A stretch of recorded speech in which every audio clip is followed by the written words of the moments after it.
Our life has the purpose of getting rid of the spiritual blocks of Satan, recognizing God's time, both based on His Word or spiritual revelations that He conveys to us, and to understand how to get rid of the satanic blood in us and fallen nature, inherited by humanity because of the fall of Adam and Eve with Lucifer.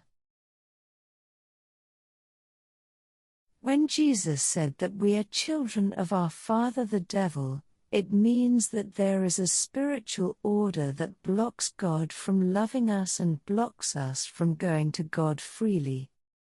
And it's our responsibility to get rid of it and understand how to do it. That's why God gave us the gospel with Jesus and promised to give us the complete truth with the second coming of the Christ in the last days.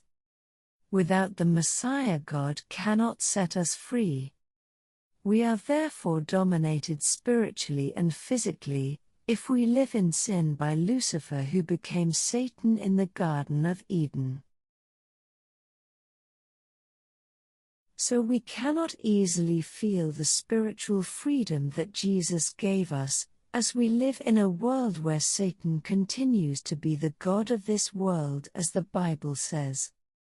The fall of man blocks God Himself from sharing and living His ideal of creation with us, unfortunately, from relating to us, because Satan has power, the power of darkness that Jesus spoke of in the Garden of Gethsemane.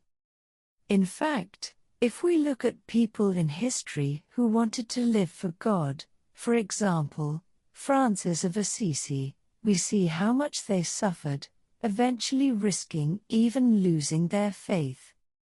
Francis, if he had not had the experience of the stigmata, had entered into confusion and would probably have lost the faith as well.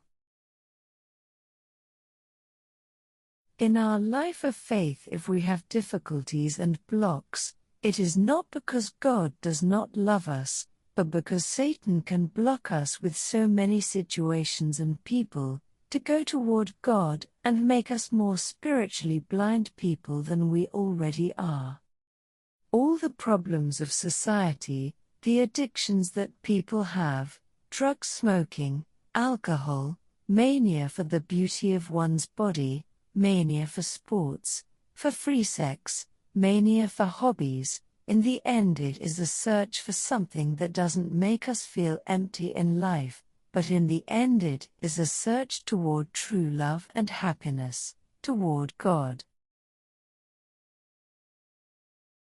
We just don't know because Satan keeps us ignorant of that, and through a whole world centered on the individual, self and experiencing so many things that have nothing to do with the ideal of God, He manages to make us live an entire life, 24 hours a day in unawareness of God and our value as spiritual, divine, eternal beings.